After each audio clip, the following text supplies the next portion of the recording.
कोल्हापूर जिल्हा वगळतो. नेमकं हे चाललंय काय? रद्दची भाषा काय यांच्या तोंडामध्ये येत नाही. परवा गारगोटीच्या सभेमध्ये मुख्यमंत्री म्हटले की आम्ही कुठल्याही परिस्थितीमध्ये तुम्हाला शेतकऱ्यांना नको आहे ना. मग मागं बघतात, मागं कोणतरी म्हणतंय नको नको, आणि मग मुख्यमंत्री सांगतात नको आहे तर आम्ही देणार नाही. परंतु मुख्यमंत्र्यांना मला सांगायचं आहे, इथं बसलेल्या या बहिणींच्या भावाला मला सांगायचं आहे की तुम्ही 80 GR एका दिवशी शासन निर्णय केले, त्यामध्ये शक्तीपीठ महामार्ग रद्द करण्याला एक GR का काढू शकला नाही? हा प्रश्न मला या बहिणींच्या लाडक्या भावाला विचारणार आहे, या मुख्यमंत्र्याला मला विचारायचा आहे जाब. आणि म्हणून खऱ्या अर्थानं आज या ठिकाणी बंटी पाटील साहेब नाहीत. त्यांचं फार मोठं योगदान या आंदोलनामध्ये आहे, लढ्यामध्ये आहे. त्यांनी या सगळ्या आंदोलनाला आणि आपल्या भूमिकेला शुभेच्छा पाठवलेल्या आहेत. मला एकच या ठिकाणी प्रास्ताविकामध्ये सांगायचं आहे की खरं म्हणजे आजची जी परिषद आहे बाबा, मला या ठिकाणी वाटतंय, महाराज साहेब मला या ठिकाणी सांगावं असं वाटतंय, आमची जी आजची परिषद आहे या ठिकाणी जमलेल्या शेतकऱ्यांना माझी विनंती आहे, जे लोक आमची जमीन काढून घ्यायला लागलेले आहेत त्यांच्या खुर्च्या काढून घेतल्याशिवाय खरं म्हणजे ही परिषद यशस्वी झाली असं म्हणता येणार नाही. माझी तुम्हाला कळकळीची विनंती आहे, जमीन काढून घेणाऱ्यांच्या खुर्च्या काढून घ्याव्यात असा संदेश मी या ठिकाणी प्रास्ताविकामध्ये देतो आणि थांबतो. इन्क्लाब जिंदाबाद. यानंतर मंचावरील मान्यवरांचं या परिषदेतील संयोजकांच्या तर्फे या ठिकाणी स्वागत करण्यात येत आहे. खासदार श्रीमंत छत्रपती शाहू महाराजांचं स्वागत सम्राट मोरे यांनी करावं अशी मी विनंती करतो.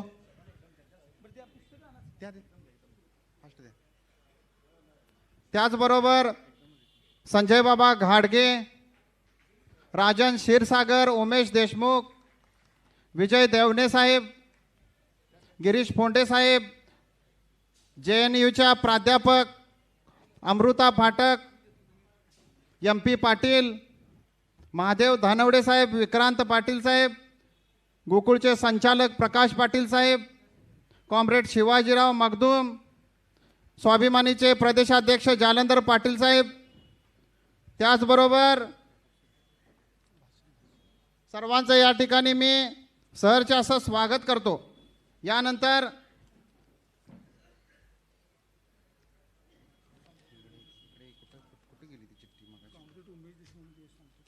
यानंतर मी कॉम्रेड उमेश देशमुखांना विनंती करतो या ठिकाणी या परिषदेला मार्गदर्शन करावं. कॉम्रेड उमेश देशमुख.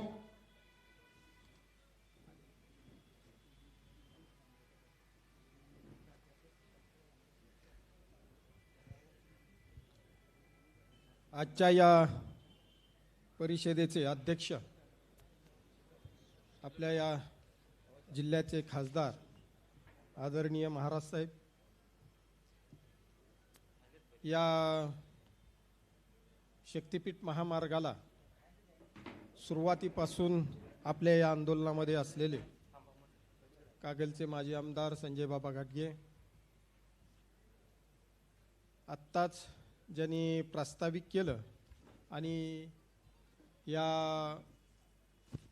शक्तीपीठ महामार्गामध्ये ज्यांची जमीन जाते ते शिवाजी मगदूम, मंचावर उपस्थित असलेले सर्व मान्यवर आणि उपस्थित बंधू आणि भगिनी, ज्या वेळेला कोल्हापूर जिल्ह्यामध्ये या शक्तीपीठ महामार्गाला विरोध सुरू झाला होता त्याच वेळेला आम्ही सांगली जिल्ह्यामध्ये सुद्धा या आंदोलनाला सुरुवात केली. सांगली जिल्ह्यामधून 19 गावामधले शेतकरी बाधित होतात.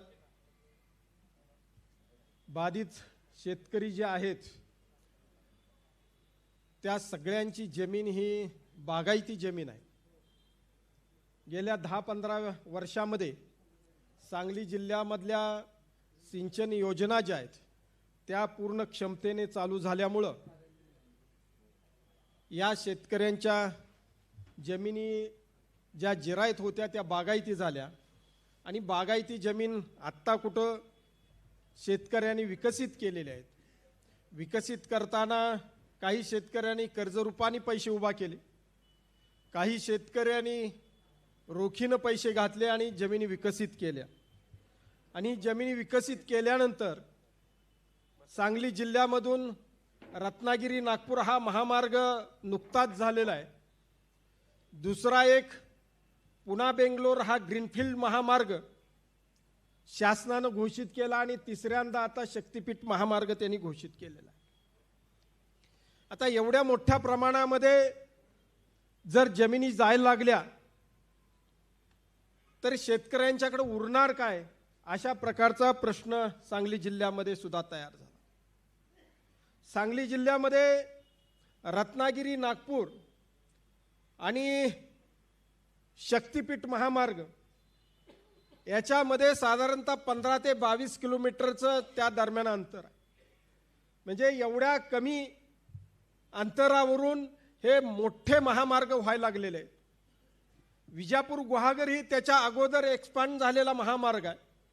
म्हणजे एवढे सगळे महामार्गांचं जाळं असताना हा शक्तिपीठ महामार्ग कशासाठी, असा प्रश्न शेतकऱ्यांच्या समोर तयार होतो.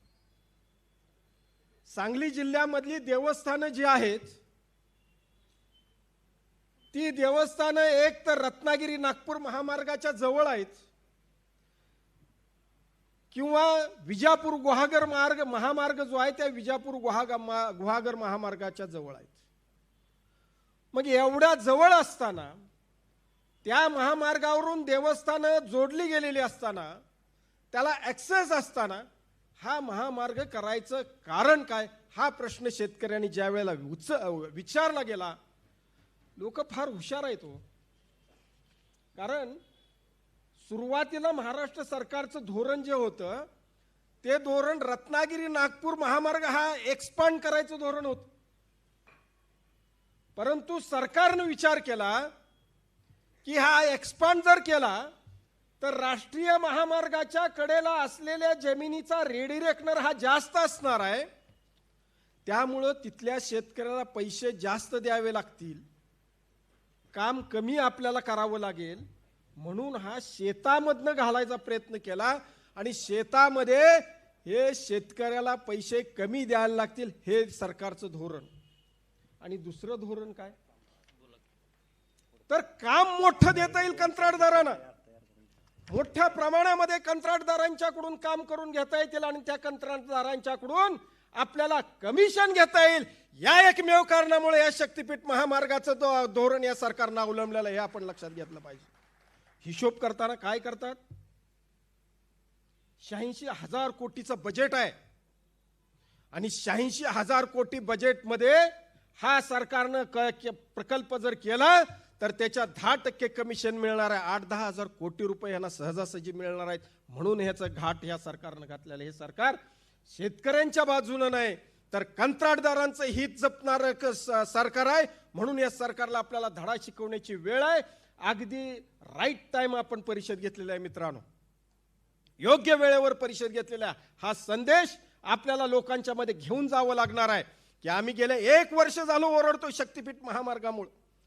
फक्त शक्तिपीठ महामार्गाचाच प्रश्न नाही राजेसाहेब, महाराष्ट्रामधले जे महामार्ग आहेत त्या महामार्गातल्या सगळ्या शेतकऱ्यांच्या मानगुटीवरनं हा महामार्ग हे सगळं रस्त्यांचं भूत गेलेलं आहे. तिथला शेतकरी आज हवालदिल झालेला आहे. कुठल्याही प्रकारचं त्यांना बेनिफिट मिळत नाही, पैसे मिळत नाहीत, अशा प्रकारची परिस्थिती तयार व्हायला लागलेली आहे. आमचा प्रयत्न असा आहे की या महाराष्ट्रामधल्या सगळ्या महामार्गाचे शेतकरी एकत्रित करून ते एक जन आंदोलन आपल्याला भविष्य काळामध्ये उभा करावं लागणार आहे. आणि जोपर्यंत या शक्तिपीठ महामार्गाबद्दल जी काय अधिसूचना काढलेली आहे, खरं तर आचारसंहितेच्या अगोदर त्यांना फार काय अवघड नव्हतं. शेतकऱ्यांनी वेळोवेळी सांगितले होते सरकारला की तुम्ही शक्तिपीठ महामार्ग रद्द केल्याची अधिसूचना काढा, आम्ही तुमच्या बरोबर आहे. बरेच शेतकरी म्हणायचे, आम्ही फेसबुक व्हॉट्सअपवर वाचायचो. परंतु या शेतकऱ्यांना फक्त गाजर दाखवायचा त्यांनी प्रयत्न केलेला आहे. अधिसूचना रद्द करू, महामार्ग रद्द करू, ह्या फक्त घोषणा करायच्या आणि या सगळ्यांची मतं आपल्या बाजूला घ्यायचं, ही एकमेव धोरण या सरकारचं असल्यामुळं हे फसवं सरकार आहे, यांना धडा शिकवल्याशिवाय आपण राहणार नाही आहोत. एवढंच या निर्धार परिषदेच्या वेळी मी मत व्यक्त करतो आणि थांबतो. इन्क्लाब जिंदाबाद. धन्यवाद. यानंतर स्वाभिमानीचे प्रदेशाध्यक्ष, ज्यांनी या लढ्यासाठी अगदी सुरुवातीपासून प्रत्येक आंदोलनामध्ये सक्रिय सहभाग घेऊन आपली भूमिका ठामपर्यंत मांडली, ते जालंधर पाटील साहेब आपल्याला मार्गदर्शन करत आहेत.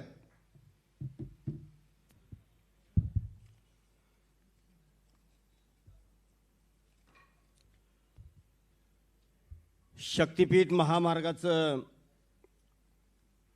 रणशिंग तर आम्ही अगोदरच फुंकलेलं आहे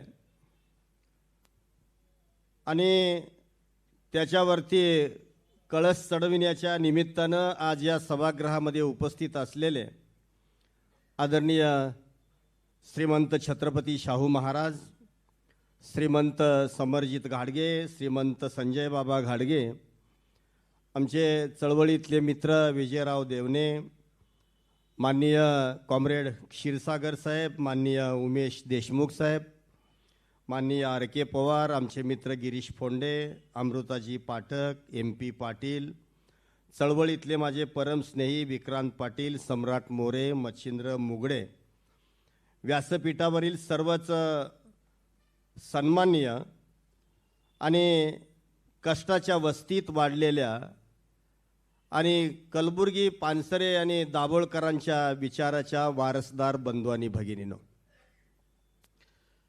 शक्तिपीठ महामार्गाच्या लढ्याला आम्ही विरोध तर केलेलाच आहे.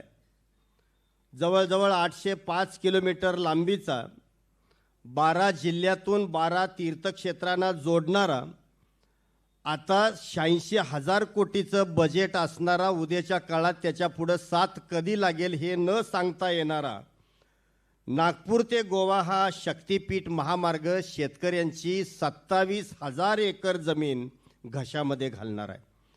कोल्हापूरमध्ये या लढ्याला बळ का मिळतंय याचं कारण एक आहे की कोल्हापूर जिल्ह्यातल्या जवळजवळ 59 गावातून हा शक्तिपीठ महामार्ग जाणार आहे. त्याच्यामध्ये बुदरगडमधील 21 गावं आहेत, आजऱ्यातील 5 गावं आहेत, शिरोळमधली 5 गावं आहेत, हातकणंगलेतली 5 आहेत, करवीरमधली 10 आहेत आणि कागलमधील 13 गावं आहेत. म्हणजे एवढ्या गावातल्या शेतकऱ्यांना उजाड करणारा हा शक्तिपीठ महामार्ग रद्द झाला पाहिजे, यासाठी हा लढा आहे. प्रश्नासाठी सातत्यानं लढणाऱ्या या सभागृहातल्या चळवळीतल्या माझ्या मित्रांना माझं एवढंच सांगणं आहे, राजनीतीचं शब्द देणं हे काम आहे, ते शब्द पाळणं हे राजनीतीचं काम नाही. आतापर्यंतच्या चळवळीच्या आणि संघर्षाच्या 22 वर्षाच्या इतिहासामध्ये लढ्याच्या मैदानामध्ये उभा असताना असे अनेक शब्द राज्यकर्त्यांनी आम्हाला दिले आणि अनेक शब्द त्यांनी पायदळी सुद्धा तोडवले. अगदी परवा सुद्धा निवडणुकीच्या तोंडावरती या महाराष्ट्राचे मुख्यमंत्री आदरणीय एकनाथरावजी शिंदे यांनी सुद्धा शक्तिपीठ महामार्ग होणार नाही असा शब्द दिलेला असला तरी पाठीमागं जे सगळं काही कागदोपत्री शक्तिपीठाचं रंगलेलं जे साधारणतः रणांगण आहे, ते रणांगण आम्हाला असं सांगतंय की हा शक्तिपीठ महामार्ग कदापि रद्द होणार नाही आणि त्यामुळं तुम्हाला लढावं लागेल. लक्षामध्ये घ्या, आज चळवळींच्या मैदानामध्ये आदरणीय ND साहेब नाहीत, आदरणीय पानसरे अण्णा नाहीत, पण त्यांचे तुम्ही आणि आम्ही वारसदार आहोत. भावानो, तुम्हाला लढावं लागेल हा संदेश ND साहेबांनी, पानसरेंनी या जिल्ह्याला दिलेला आहे. चळवळीमध्ये काही जुन्या पानांची गळती सुरू आहे हे मी नाकारत नाही, लक्षामध्ये घ्या, पण आम्ही चळवळीच्या फडामध्ये आणि संघर्षाच्या मैदानामध्ये वावरलेल्या माणसांनी हे आम्ही समजलेलं आहे की भूक लागली म्हणून वाघ कधी गवत खात नाही. आम्ही आमच्या साधारणतः वारसदारांच्या पावलावरती पाऊल ठेवून उद्याच्या काळामध्ये या पुरोगामी कोल्हापूरच्या मैदानामध्ये ही संघर्षाची ज्योत आम्ही तेवती ठेवणार आहे आणि शक्तिपीठ महामार्ग हा रद्द केल्याशिवाय आम्ही कदापि थांबणार नाही. भावानो, एक लक्षामध्ये घ्या, चळवळीच्या प्रवाहामध्ये काम करणं हे अशीधारा व्रत आहे. इथं पैशाचा कोणत्याही प्रकारचा माज नाही. लक्षामध्ये घ्या, एक मात्र मनाशी ठरवूया की आपण झिजणं पसंत करूया. गंजणं चळवळीतल्या माणसाला मान्य नाही. आम्ही झिजणारे आहोत आणि गोरगरीब कष्टकऱ्यांच्या न्यायासाठी झिजणं आम्हाला पसंत आहे. लक्षात घ्या. चळवळीतली जुनी पानं गळतायत याचा अर्थ तो भकासपणा नव्हे. लक्षात घ्या. झाडाची पानं गळतात ना, ती नव्या पालवीला संधी देण्यासाठी त्यांचं गळणं असतं. आणि ती चळवळीतली पानं, झाडाची पानं जी गळतात ना, ती झाडाच्या बुंद्यामध्ये पडतात, खत होतात आणि नव्या पालवीला जन्म देतात. या सभागृहामध्ये उपस्थित असलेली ही नवी पालवी, ही पानसरे अण्णा, एनडी साहेब, तुमच्या विचाराचा झेंडा खांद्यावरती घेऊन जे आयुष्यभर तुम्ही काम केलं ते करण्यासाठी सज्ज झालेले आहेत. रक्त सांडू दे, पण शक्तिपीठ महामार्ग कदापि होणार नाही. इथं व्यासपीठावरती सर्वपक्षीय राजकारणी जमलेले आहेत. राजकारणाला माझा विरोध नाही, लक्षामध्ये घ्या. पण आज सत्ता पक्षांचं जे भांडण आहे ना, ते फक्त माझ्या पक्षाचा वसुलीचा कारकून त्या राजनीतीच्या केंद्रस्थानी असावा यासाठी ते भावानो भांडण आहे. चळवळीतल्या माणसांना, गोरगरीब कष्टकऱ्यांच्या नेत्यांना, समाजामध्ये जी माणसं आदर्शवत ठरलेत अशा माणसांना संधी दिली जात नाही. महाराष्ट्रातली 200 ते 225 घरांनी आणि या देशातली 500 ते 550 घरांनी आलटून पालटून राजनीतीच्या केंद्रस्थानी आली. यांचं जे भांडण आहे ना, ते गायीच्या कासत कुणी बसायचं याच्यासाठी भांडण आहे. आणि तुम्ही आम्ही मात्र त्या गायीला वैरण घालणारी, तिचा गोमूत काढणारी आम्ही माणसं मात्र त्या केंद्रस्थानी आम्ही जात नाही. म्हणून आम्हाला एकच हत्यार पानसरे अण्णांनी आणि एनडी साहेबांनी आमच्या हातामध्ये दिलेलं आहे. ते म्हणजे लढ्याचं, ते म्हणजे संघर्षाचं. आणि त्या संघर्षाच्या मैदानामध्ये अगदी 2 पाय रोवून आम्ही घट्टपणानं उभं राहूया. आणि शक्तिपीठाचं जे आमच्या डोक्यावरती लादलं गेलेलं जे भूत आहे ते भावानो गाडून टाकूया. एवढाच संदेश या ठिकाणी देतो आणि माझं मनोगत थांबवतो. जय हिंद, जय महाराष्ट्र. या ठिकाणी मी जालेंद्र पाटलांचा धन्यवाद मानतो.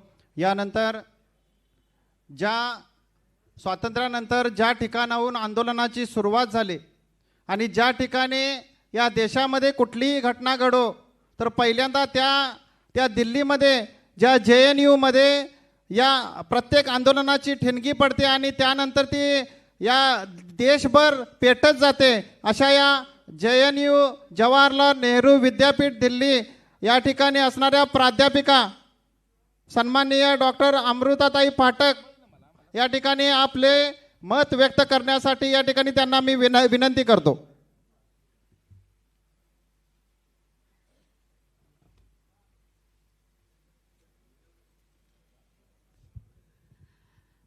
मंच पे आसीन तमाम सम्माननीय साथियों, आदरणीय साथियों को मेरा इस्तकबाल, क्रांतिकारी जय भीम और लाल सलाम. आप सभी साथियों को जो यहाँ बैठे हैं, मैं दिल्ली से सलाम पेश करने आई हूँ. बेसिकली मैं आपके क्रांतिकारी जज्बे को सलाम करती हूँ, जिन्होंने दिल्ली से लेकर तमिलनाडु तक जो किसान का आंदोलन चल रहा है उसको आप लोगों ने बल दिया है. आपने सरकार को यह दिखाया है कि किसानों के साथ लड़ना भिड़ना इतना आसान नहीं है. आपने यह दिखाया है कि अगर वो आपके हक और अधिकार के खिलाफ खड़े होंगे तो आप उन्हें मुंहतोड़ जवाब देंगे, और आप लोग दे रहे हैं. इसलिए मैं आप लोगों को सलाम करने आई हूँ. मैं ये बताने आई हूँ कि किसान की जो लड़ाई है वो सिर्फ किसानों की नहीं है. किसान की लड़ाई स्टूडेंट की लड़ाई है, विद्यार्थी की लड़ाई है, नौजवानों की लड़ाई है, महिलाओं की लड़ाई है. तो ये जो सरकार है ये इसे अलग करके ना देखे. अभी बहुत सारी बातें आई हैं और अभी बहुत सारी बातें आनी बाकी है. हमें पता चला है यहाँ महाराष्ट्र में लाडली बहन योजना चल रही है, बहुत अच्छी बात है, बहुत स्वागत योग्य कदम है. पर वो ये ना भूलें सरकार कि उस योजना में हमारे किसान भाई भी शामिल हैं और शामिल होना चाहिए. वो उसे अलग करके देख रहे हैं. असल बात यह है कि ये आश्वासन की जो सरकार बनी हुई है वो आश्वासन की सरकार है. हम लोग दिल्ली में एक बात बोला करते हैं, कुछ भी हो जाए, कभी भी ये लोग मंच पे आएंगे, करते क्या हैं? आश्वासन देते हैं. 15 लाख अकाउंट में आना है, वो तो नहीं आया. 1 करोड़ रोजगार मिलना है, नहीं मिला. आपका जो किसान, सारे किसान भाई हैं उनका MSP कर देंगे, नहीं हुआ. हर वो आश्वासन जो आपको वो दे रहे हैं, वो एक भी आश्वासन पे वो खड़े नहीं उतरेंगे, क्योंकि ये उनकी चाल है, ये उनकी साजिश है। वो बेसिकली देश की जो जनता है उसको बरगलाते हैं, उसकी भावनाओं के साथ खेलते हैं, और ये हमें और आपको समझने की जरूरत है। और मुझे बहुत खुशी हो रही है कि आप लोगों ने ये समझा है और आप लोगों ने उन्हें बताया है कि शक्तिपीठ का नाम लेकर हमारी भावनाओं के साथ खेलकर गोवा नागपुर महामार्ग को आप यूं ही नहीं बना के चले जाएंगे। आप लोगों ने बताया है कि हमारी जो माता है, हमारी जो शक्तिपीठ का हमारा जो महत्व है, वो आपको पता है, उनको बेसिकली नहीं पता है। तो वो उस महामार्ग का नाम लेके हमारी भावनाओं के साथ खड़े होके उनसे खेलकर इस महामार्ग को नहीं बना सकते। उन्हें हमारे अधिकारों पर बात करनी होगी। हम इस महामार्ग के, हमारे जो महामार्ग जो बन रहा है उसके जो भी पहलू हैं उस पर बात करनी होगी। और अगर किसान भाई नहीं चाहते हैं तो ये महामार्ग तो नहीं बनेगा।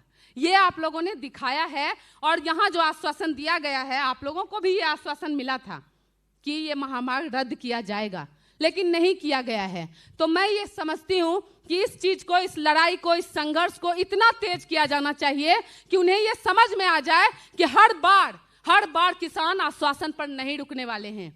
वो किसान जो देश की 70% आबादी के हक में काम करते हैं, जो अन्नदाता हैं इस देश के, उनके साथ खिलवाड़ नहीं किया जा सकता है। हर बार एक जैसी साजिश काम नहीं आ सकती है। तो मैं यहाँ ये बात करने आई हूँ कि जिस तरह से सिंधु बॉर्डर पे, टिकरी बॉर्डर पे लाखों किसान बैठे रहे, 700 से ज्यादा किसान मारे गए, फिर भी उन्होंने अपनी लड़ाई नहीं छोड़ी। लेकिन सरकार ने जो किया उसे हमें याद करने की जरूरत है। कोरोना महामारी के काल में उन्होंने किसानों के खिलाफ जो विधेयक है उसे पारित करवा लिया। तो हमें ये नहीं भूलना चाहिए कि वो किस लेवल तक जा सकते हैं। हमें ये नहीं भूलना चाहिए कि वो हमारे विरोध में, किसानों के विरोध में, जनता के विरोध में किस हद तक वो नीचे गिर सकते हैं, ये याद रखने की जरूरत है। और हमारी जो ये लड़ाई है, आपकी जो ये लड़ाई है, उसे और तेज करने की जरूरत है, क्योंकि एक बार जनता के जो प्रतिनिधि होते हैं वो जनता के लिए काम करते हैं और आज तक करते आए हैं, इसीलिए हमारा लोकतंत्र बचा हुआ है। तो उन्हें ये बताना होगा कि लोकतंत्र में जो जनता के प्रतिनिधि होते हैं वो हमारे लिए ही काम करेंगे। तो अगर किसान भाइयों ने उन्हें भेजा है विधानसभा में या संसद में, तो वो उनके लिए काम करेंगे। और बहुत हर्ष की बात है कि हमारे सम्माननीय जो हमारे एमपी हैं वो हमारे साथ खड़े हैं। हमारे जो छत्रपति साहू जी महाराज हैं वो यहाँ साथ खड़े हैं,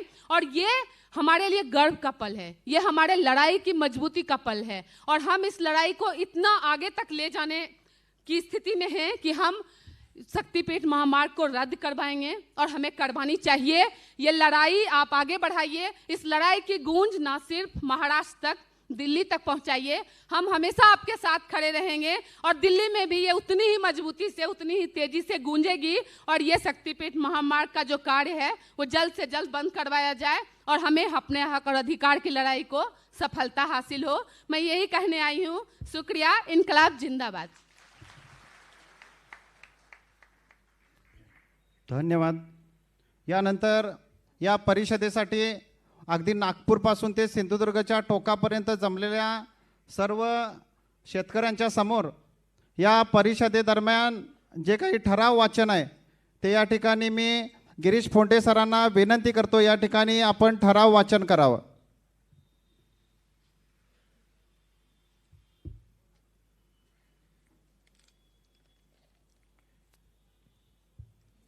अगोदरच आपला कार्यक्रम जो आहे तो उशिरा सुरू झालेला आहे।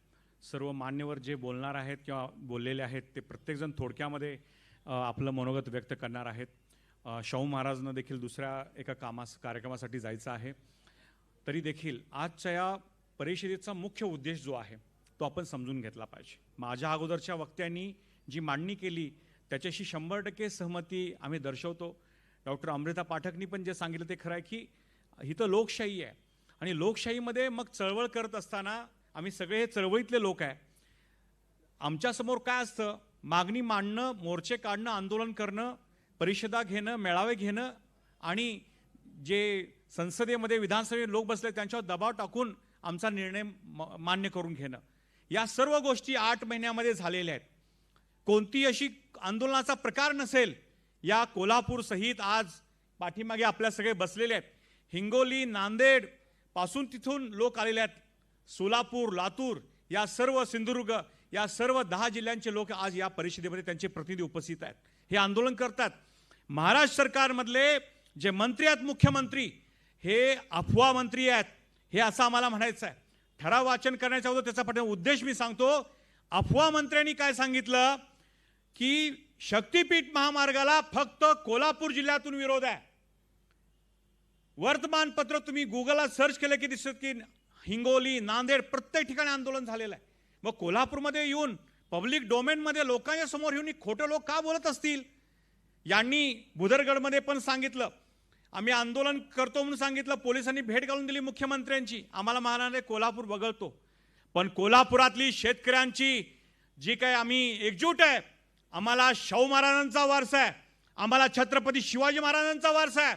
आम्ही फक्त आमच्या स्वार्थासाठी आमच्या शेतकऱ्यांची एकजूट कदापि आम्ही ती तोडू देणार नाही आहे. 12 जिल्ह्यातील हा जो जाणारा शक्तिपीठ महामार्ग आहे, सर्वच्या सर्व जिल्ह्यातून हा शक्तिपीठ महामार्ग जो आहे तो रद्द व्हायला पाहिजे. नांदेड जिल्ह्यातले शेतकरी तुम्हाला सांगतील, आत्ताच जे पूर्वी काँग्रेसवासी होते आता ते त्या त्रिदेवांच्या बरोबर गेल्यात. माजी मुख्यमंत्री चव्हाण त्यांची जमीन याच्यामध्ये जाणार आहे.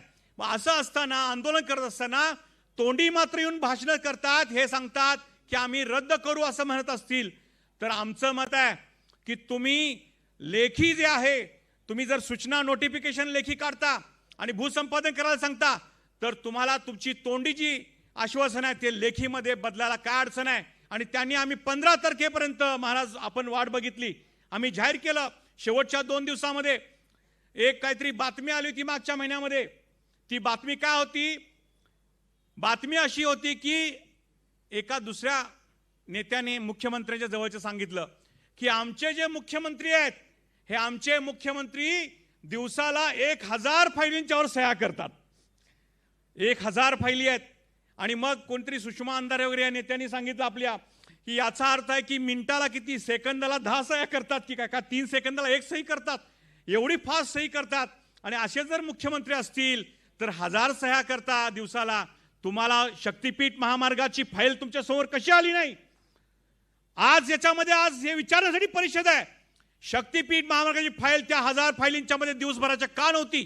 तुम्ही 1 वर्षामध्ये 1000 फायली म्हणजे 3 लाख फायली क्लिअर केला. शक्तिपीठ महामार्गाची फाईल आली नाही. आमच्यातले काही लोक म्हणतात की दाल में कुछ काला है. आम्हाला वाटतं दाल में कुछ काला नहीं है, पुरी दाल ही काली है. आणि म्हणून ठामपणे सांगतो, हे तोंडी बोलतात, लेखी करत नाहीत, तर यांना शक्तिपीठ महामार्ग रद्द करायचा नाही आहे. आणि म्हणून जे लोक शक्तिपीठ महामार्ग रद्द करत नाहीत, शेतकऱ्याची पायाखालची जमीन जर काढून घेत असतील तर त्यांच्या पायाखालची आमदारकी यावेळी शेतकरी काढून घेणार म्हणजे घेणार. आज जरा भाताची काढणी वगैरे शेतकरी भोळा आहे. आम्ही सांगितलं त्यांना, अरे जमीनच नाही राहिली तर भात कुठलं काढणार? तरी पण म्हणाले नाही, काढायचं आहे. आज आम्ही जास्त शेतकऱ्यांची सोय केली होती, पण आज शेतकरी आज मोठ्या संख्येने नव्हते, पण त्यातल्या त्यात चांगल्या संख्येने जरी आले असले तरी ते बांधावरती आहेत. आणि त्याला माहिती आहे इथं जरी नाही आलं तरी कोल्हापूरमधली म्हण आहे, ती कोणती म्हण आहे? खटक्यावर बोट आणि तारीख विसरायची नाही. आणि तोच आजचा आपला उद्देश आहे. दिल्लीच्या शेतकरी आंदोलनामध्ये जेव्हा आम्ही काही शेतकरी संघटना राजकीय पक्षासारखे घेत नाही, राजकीय पक्षांचे आज आम्हाला पाठिंबा द्यायला आले असले, कोल्हापूरचे अनेक लोक आहेत जे सत्तेतले पक्ष होते, त्यांनी पण आम्हाला सांगितलं आम्हाला पाठिंबा आहे. तर तो मुद्दा नाही. आम्ही शेतकरी संघटना म्हणून आजची भूमिका आहे ती जाहीर करणार आहे की जर 15 तारखेपर्यंत आम्ही तुमची वाट बघितली, तुम्ही नाही आलात. यांनी पिक्चर काढले, पिक्चर आले 2-2 स्टेज स्पॉन्सर, धर्मवीर, त्याच्यातला डायलॉग होता. डायलॉग काय होता? कुठं आहेत एकनाथ, कुठं आहेत एकनाथ, असं ते आनंद दिघे म्हणत होते. आता महाराष्ट्राची जनता म्हणाल्यात कुठं आहेत एकनाथ, कुठं आहेत एकनाथ. एकनाथ काय सापडत नाही आहेत. एकनाथ कुठं आहेत ते शोधायला गेले. एकनाथ कदाचित अदानीच्या बाजूला बसले असतील, हे पाहायला पाहिजे. म्हणून शेतकरी संघटनांच्या वतीने जे आज आम्ही भूमिका घेणार आहे ते 3 ठराव आहेत, ते आपल्यासमोर आज या निर्धार परिषदेमध्ये आम्ही सादर करतोय. 12 जिल्ह्यांचे शेतकरी आज याच्यामध्ये आहेत, ते या ठरावाला समर्थन द्यावं किंवा दुरुस्ती करावी अशी मी विनंती करतो. पहिला ठराव आहे, कंत्राटदार धार्जिना शेतकरी विरोधी, पर्यावरण विरोधी, भ्रष्ट हा शेतकरी शक्तीपीठ महामार्ग रद्द करा. मान्य आहे ना हा ठराव? दुसरा, शक्तीपीठ महामार्गाविरोधात 12 जिल्ह्यातील शेतकऱ्यांच्या विरोधाकडे दुर्लक्ष करून कंत्राटदारांच्या व राज्यकर्त्यांच्या फायद्यासाठी महामार्ग रेटणाऱ्या महायुती सरकारचे विधानसभेतील आता निवडणुकीमध्ये लढणारे जे प्रतिनिधी असतील, आमदार असतील, उमेदवार असतील, या उमेदवारांना आम्ही पराभूत करण्यासाठी प्रयत्न करू. हा दुसरा ठराव आहे. मान्य आहे ना? मान्य आहे. तिसरा ठराव आहे, 12 जिल्ह्यातून शेतकऱ्यांच्यावर मनमानी शक्तीपीठ महामार्ग लादणाऱ्या महायुती सरकारच्या विरोधात विधानसभेत 12 जिल्ह्यांमध्ये स्वतंत्र शेतकऱ्यांच्या टीम करून, जसं दिल्लीच्या शेतकऱ्यांनी केलं होतं लोकसभेच्या निवडणुकीत, तसंच आम्ही स्वतंत्र शेतकऱ्यांच्या टीम करून आम्ही प्रचार करणार की ज्यांनी ज्या विधानसभेमध्ये या शक्तीपीठ महामार्गाच्या निर्णयाच्या बाजूने भूमिका घेतलेली आहे त्या सगळ्यांना घरी बसवायचं काम आम्ही करणार आहे. 3 ठराव आहेत. आपण सर्वांनी हात उंचावून याला पाठिंबा द्यावा अशी विनंती करतो. सर्वांचं आभार आहे. आपलं आता काम जे आहे ते वाढलेलं आहे. शक्तीपीठ महामार्ग रद्द झालाच पाहिजे. शक्तीपीठ महामार्ग रद्द झालाच पाहिजे. दिल्लीच्या बॉर्डरवरती आम्ही एक घोषणा दिली होती. ती कोणती होती? जो किसान की बात करेगा वही दिल्ली में राज करेगा. शेतकऱ्यांच्या शिवाय आम्ही या ठिकाणी काय करू देणार नाही. ते सरकार जे आहे ते तिथं बसू देणार नाही आहे, ही आमची भूमिका आहे. तर सर्वांचे आभार मानतो आणि आपण थोड्याच वेळामध्ये शाहू महाराजांच्या उपस्थितीमध्ये ही परिषद जी आहे ती संपणार आहोत. सर्व वक्त्यांनी थोडक्यामध्ये शुभेच्छा द्याव्यात अशी विनंती करतो. सूत्रसंचालक आपल्याला पुढच्या सूचना सांगतील. यानंतर उद्धव बाळासाहेब ठाकरे सेनेचे विजय देवणे साहेब यांना मी विनंती करतो.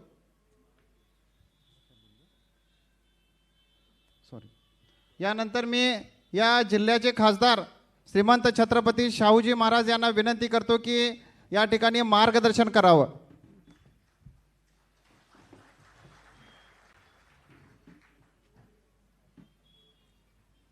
आजच्या या शक्तीपीठ विरोधी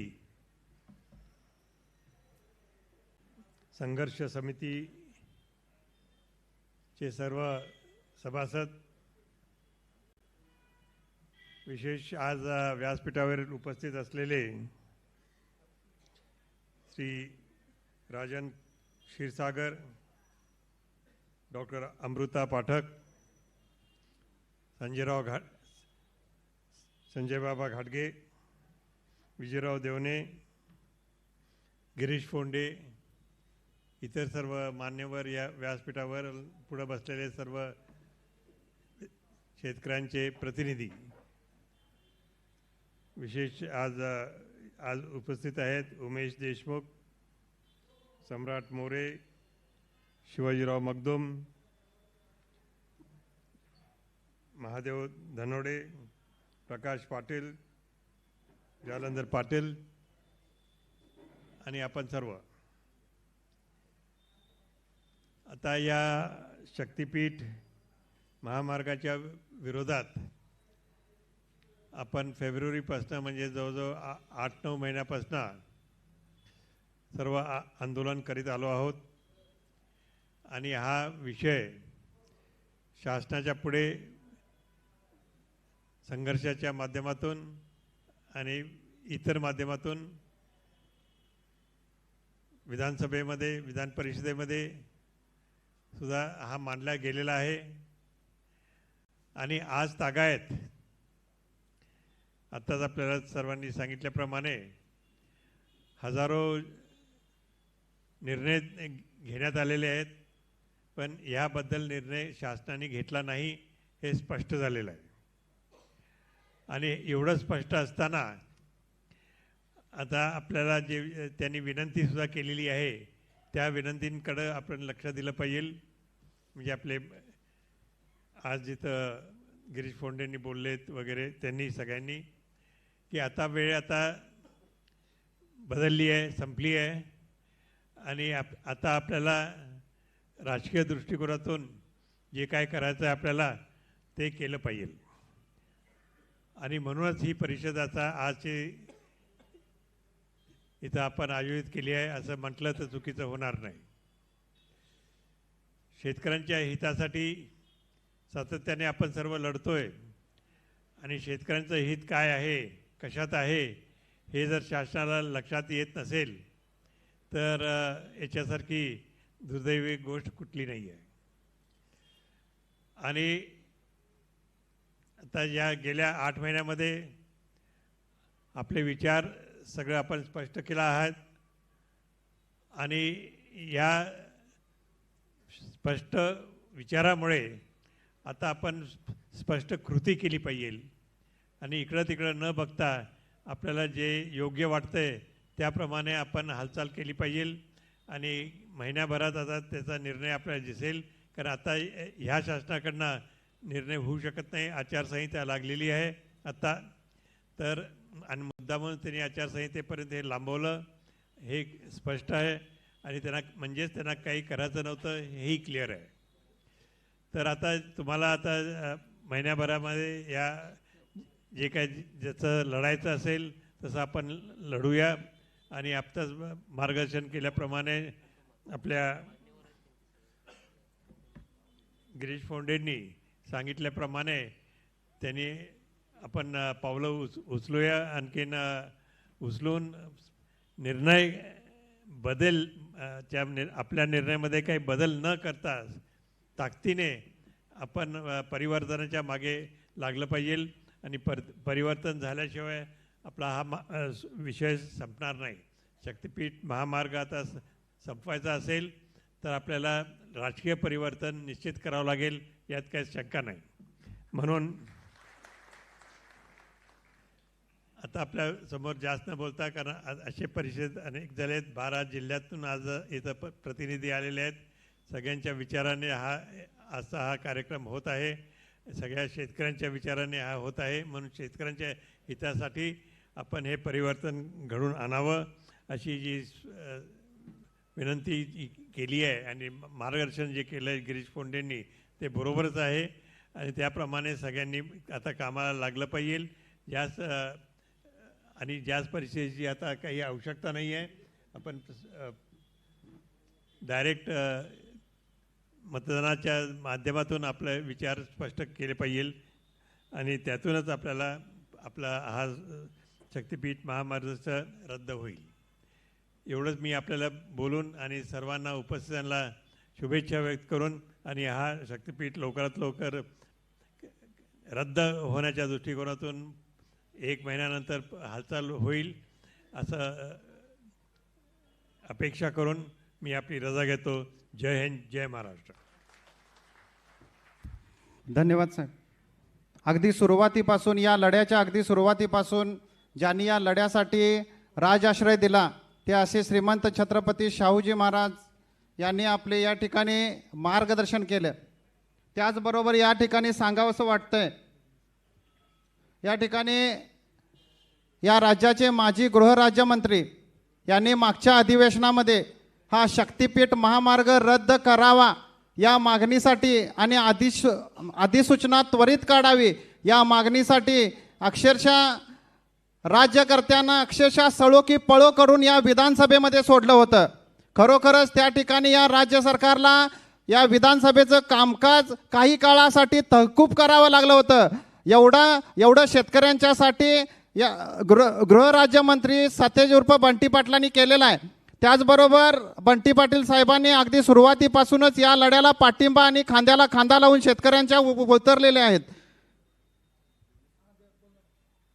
त्यांच्याकडून या ठिकाणी गोकुळचे संचालक प्रतिनिधी म्हणून या ठिकाणी उपस्थित आहेत. यानंतर मी विनंती करतो विजय देवणे साहेबांना की आपलं मार्गदर्शन या ठिकाणी शेतकऱ्यांना मिळावं.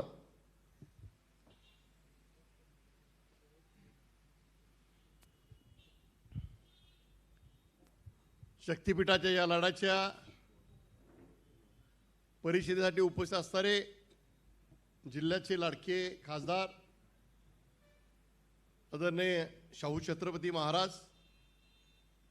माझे आमदार संजय बाबा घाडगे, क्षीरसागर साहेब, किसान सभेचे गिरीश फोंडे, सम्राट मोरे, जालंधर पाटील, या ठिकाणी खास करून आलेल्या JNUच्या आमच्या भगिनी आणि या लढ्यामध्ये काम करणारे सर्व चळवळीचे कार्यकर्ते आणि खास करून आमच्या कोल्हापूरमध्ये सांगली, सोलापूर, त्याचबरोबर जालना, नांदेड या भागातून आले सर्व तुम्ही शेतकरी वर्ग, खरं म्हटलं तर एक आचारसंहितेच्या अगोदर गिरीश पुंडेला असं वाटत होतं की सरकार कोणता तर निर्णय घेईल आणि निर्णय घेतल्यानंतर पुन्हा एक 4-5 दिवसासाठी ही परिषद थोडीशी आज उद्या करत पुढे गेली. आचारसंहिता जाहीर झाली आणि आचारसंहिता जाहीर झाल्यानंतर निवडणुकीचं कामकाज सुरू झालं आणि या निवडणुकीच्या कामकाजाच्या वेळेला मागचा जर आढावा घेतला की कागल तालुक्यातील एका गावामध्ये ठिणगी पडल्याने ते महाराष्ट्रामध्ये लोण पसरलं आणि शक्तिपीठ महामार्ग म्हणजे एक नाव गोंडस दिलंय, भावनेला हात घातलाय आणि जो मार्ग म्हणजे कोल्हापूरपासून ते गोव्यापर्यंतचा महामार्ग आतापर्यंत आहे, कोल्हापूरपासून सांगलीपासून सोलापूरपर्यंतचा महामार्ग आता तयार आहे आणि तोच महामार्ग नागपूरला जोडलेला असताना सुद्धा या सरकारनं हा शक्तिपीठ महामार्गाचा एक कुटील डाव शेतकऱ्यांच्या विरुद्ध म्हटलं तर काय चुकीचं होणार नाही आहे. राज्य सरकार करणारी जी बसलेली मंडळी आहेत ती सगळी लुटारूची टोळी आहे. तुमचं काय मत आहे? बरोबर आहे काय चुकीचं आहे? ही लुटारूची टोळी आहे. महाराष्ट्रामध्ये जी सज्ञान मंडळी आहे, ज्यांचं वकील असेल, लेखक असेल, व्याख्याता असेल, यांचं योगदान आहे, त्यांनी रोज वर्तमानपत्र बघितल्यानंतर की 45,000 कोटी 1,500 रुपयाचे लाडकी बहीण योजना आणून देण्याच्या पैशाच्या माध्यमातून सरकारवर काय होणार आहे, सरकार प्रत्येक वेळेला वेगवेगळ्या घोषणा करतं आणि घोषणा करून परतीचा मार्ग धरतं. महाराष्ट्रामध्ये गेल्या 2 वर्षामध्ये लोकांच्या रोषाला या सरकारला जावं लागलेलं आहे. विशेष करून नांदेडच्या आणि या मंडळींनी म्हटलं की कोल्हापूरमध्ये आंदोलन हे टोकाचं होऊन या आंदोलनामध्ये कोल्हापूरला वगळलं अशा पद्धतीची मुख्यमंत्र्यांनी घोषणा केली तरी कोल्हापूरचा शेतकरी या आंदोलनामध्ये, या चळवळीमध्ये असं नाही आहे. मित्रहो, आपण अनेक गावातून आलात, पण कोल्हापूर एक असं गाव आहे ज्या गावामध्ये एकाच शेतकऱ्याला जर काय त्रास झाला तर ते अखंड गाव शेतकरी एकत्र येतात आणि त्याच्यासाठी लढा करतात. बघ्याची भूमिका घेणारं हे कोल्हापूर नाही आहे, ही आमची भूमी आहे. विशेष करून गेल्या 25-30 वर्ष आज छत्रपती शाहू महाराज हे खासदार झाले, पण कोल्हापुरामध्ये 50 वर्षाच्या चळवळीच्या कामामध्ये कोल्हापूरवर ज्या ज्या वेळेला आपत्ती आली त्यावेळेला छत्रपती शाहू महाराज हे जनतेच्यासाठी धावून आले, म्हणून लोकांनी त्यांना यावेळेला खासदार म्हणून निवडून दिलं. योगायोगाने मी महाराजांच्या बरोबर होतो आणि त्यावेळेला बुधरगडमध्ये एक परिषद होती आणि त्यावेळेला सुद्धा महाराजांनी पहिल्यांदा बुधरगड तालुक्याच्या दौऱ्यामध्ये सांगितलं, मी खासदार आहे, होणार आहे, जरी झालो नाही झालो तरी या लढ्यामध्ये मी तुमच्या बरोबर आहे. आणि आज परिषदमध्ये या निवडणुकीच्या धामधुमीमध्ये सुद्धा त्यांनी येऊन दाखवून दिलं की माझी पहिली नाळ जर कोणाची असेल तर ती मी शेतकऱ्यांच्या बरोबर आहे, शेतकऱ्यांच्या चळवळीच्या बरोबर आहे. मुख्यमंत्री कोल्हापुरामध्ये आले. गेल्या 2 वर्षात तुम्हाला अनेक जणांना कळालं असेल की या महाराष्ट्रामध्ये जे सरकार आहे, या सरकारनं शेतकरी, शेतमजूर, दीनदलितांची चळवळ दडपण्याचं काम केलंय. सम्राट मोरे सारख्या एका कार्यकर्त्याला पोलिसांनी 3 तास गारगोटी पोलीस स्टेशनमध्ये थांबून ठेवलं आणि मग यायचं आणि आंदोलन सुरू होणार म्हटल्यानंतर DSPला आणि सगळ्यांना मागं लावायचं आणि काही करून मी ज्या गावामध्ये येतो त्या गावामध्ये आंदोलन होणार होता कामा नये.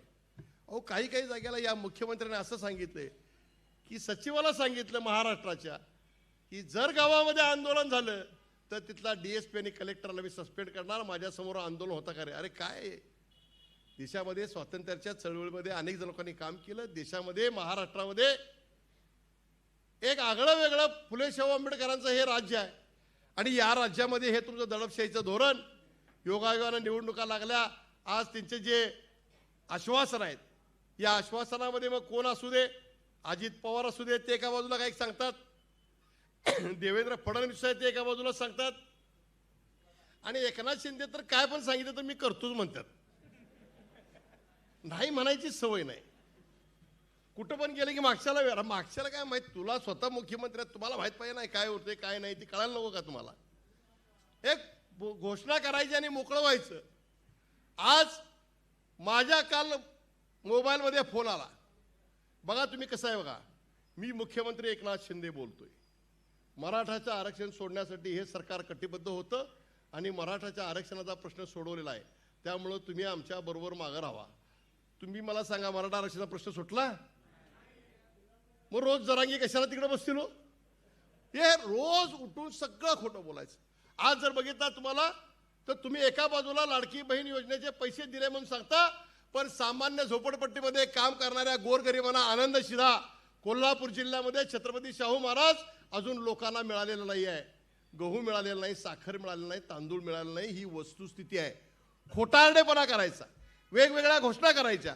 श्रीमंताची तळी उचलणारं सरकार असेल तर या महाराष्ट्रामध्ये, आणि महाराष्ट्रामध्ये देशाला स्वातंत्र्य मिळाल्यानंतर सगळ्यात नालायक भ्रष्ट असं जर सरकार असेल तर ते आता महाराष्ट्राचं सरकार आहे. म्हणून तुम्हाला गिरीश पोंडेने सांगितलं की या चळवळीमध्ये खरोखर श्रमानं जो आपल्या बरोबर आलाय त्याला मत द्यायचं आणि स्वतः मत द्यायचं. आणि मग मत कुणाला द्यायचं नाही ते पण सांगायचं. आमच्या कोल्हापुरामध्ये कोण निवडून येणार म्हणून सांगत नाही, पडणारे जण पहिले सांगतात.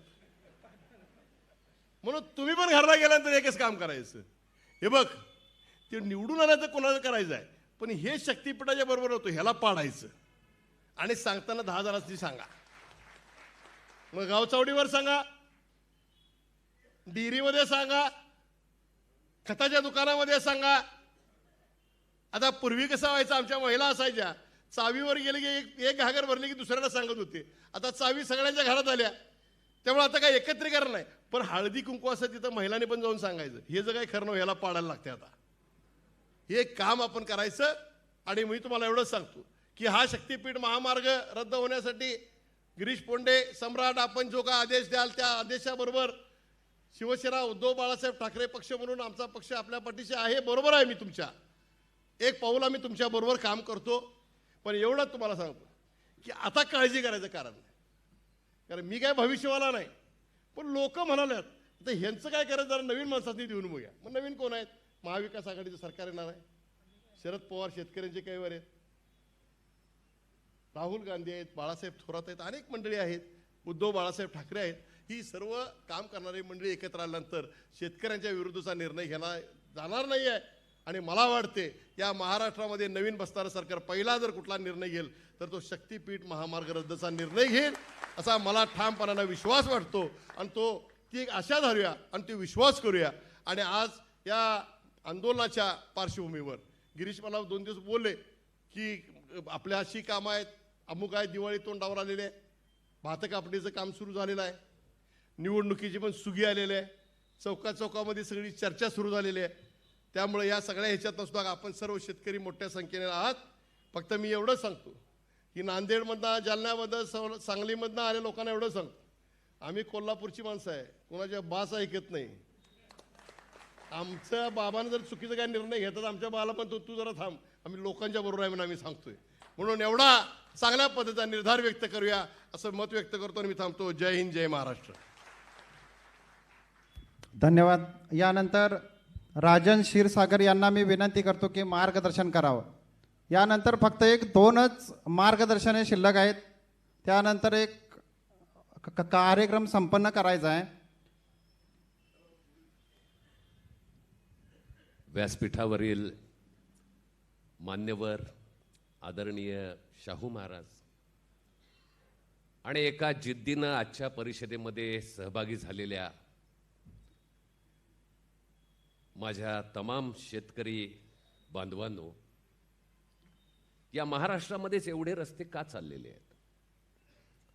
नागपूर मुंबई समृद्धी महामार्ग, जालना नांदेड समृद्धी महामार्ग, पुणे रिंग रोड, नागपूर गोवा शक्तीपीठ महामार्ग, पुन्हा JNFCला जोडणारा महामार्ग, सुरत चेन्नई महामार्ग, जवळपास 7 ते 8 लाख कोटी रुपयांचे रस्त्याचे प्रकल्प महाराष्ट्रात चालले.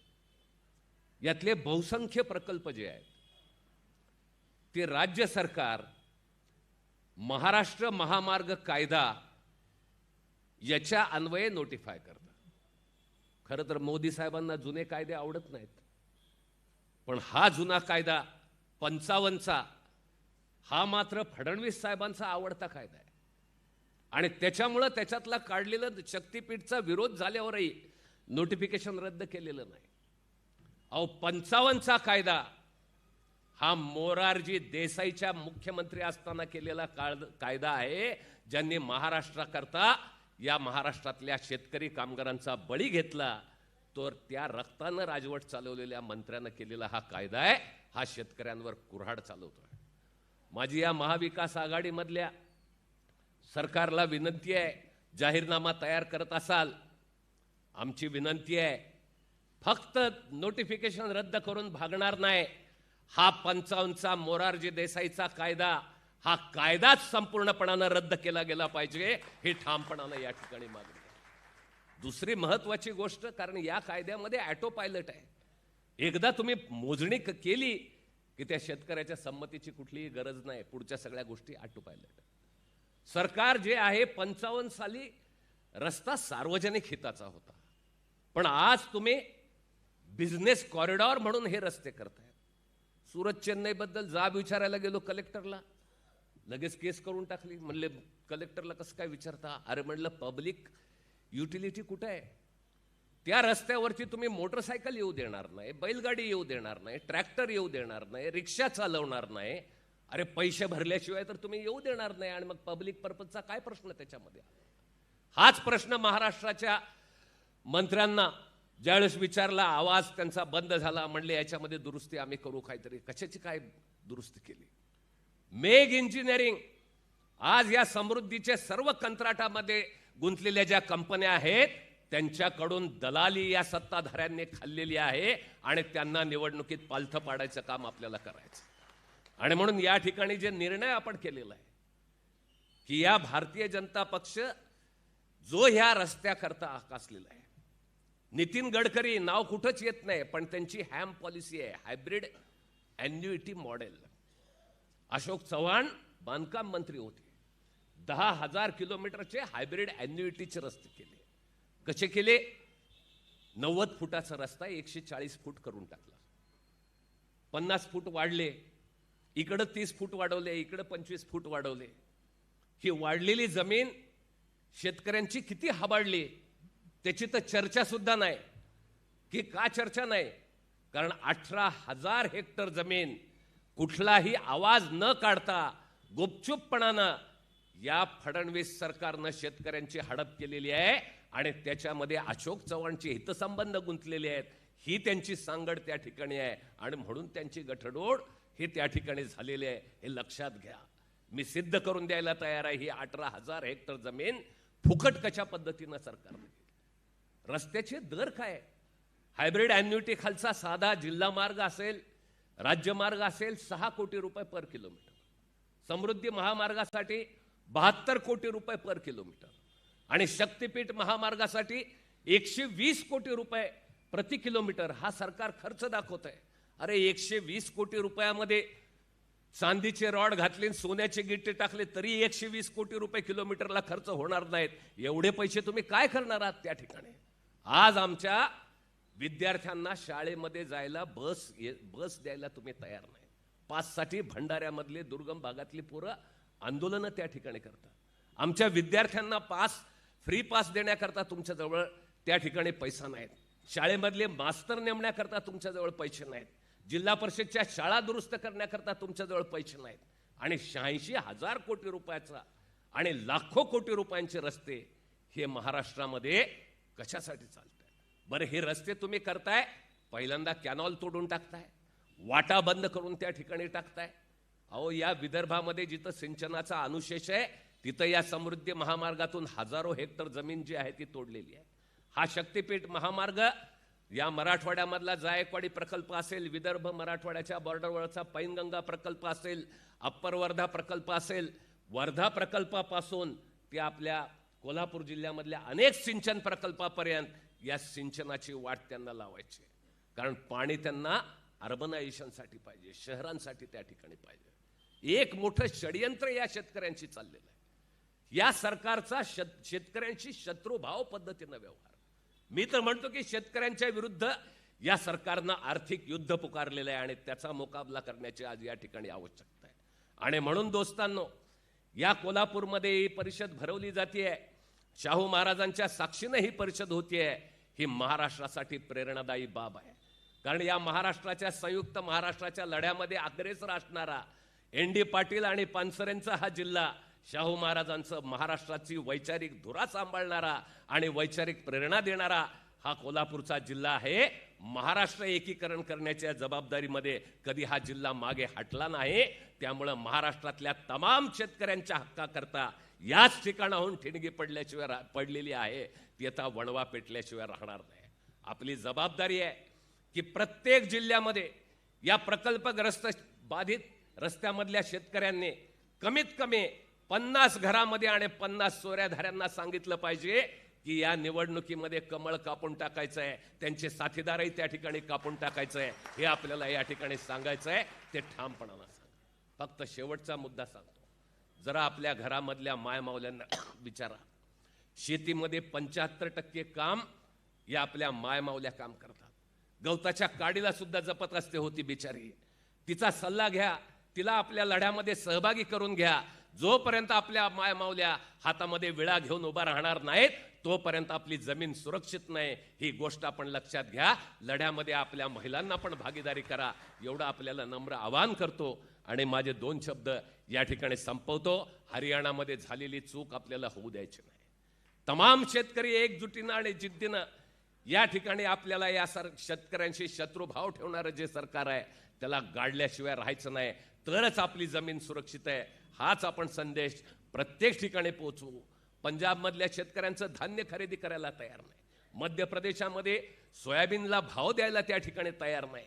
आणि महाराष्ट्रामध्ये शेतकऱ्यांची जमीन उचकावायला आणि हिसकावायला निघालेलं हे सरकार हे पालथं पाडलंच पाहिजे. हाच या परिषदेतला संदेश गावागावामध्ये पोहोचवा. धन्यवाद. थँक्यू. धन्यवाद. यानंतर संजय बाबा घाडगे यांना मी विनंती करतो की मार्गदर्शन करावं.